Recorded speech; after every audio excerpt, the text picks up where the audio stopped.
hope for me is looking at the world through the lens of the resurrection.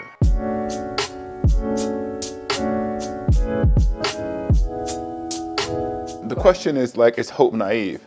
Well, one of my favorite things that I like to say is there is no other world for Jesus to come and save than the world we actually inhabit.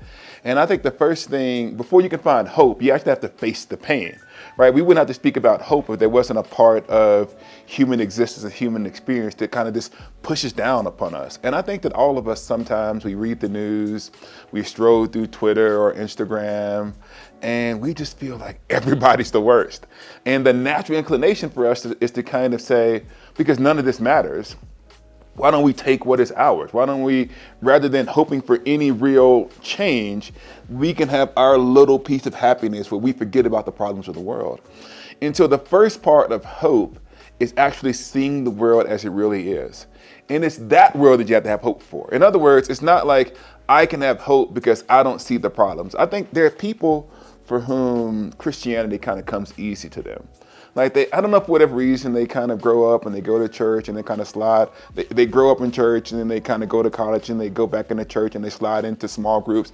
And it seems from the outside that it just kind of works and it just kind of fits. And for the other people for whom kind of the rough edges of life and the world often bump up against us.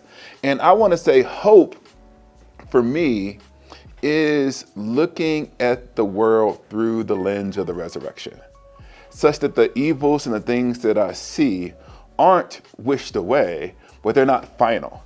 And so for me, I can have hope in a world that is often filled with darkness and evil because I believe that Jesus defeated death.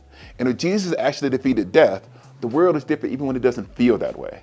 And so hope for me as a Christian is living with a confidence in the power of God when sometimes the evidence is right in front of me may suggest the opposite.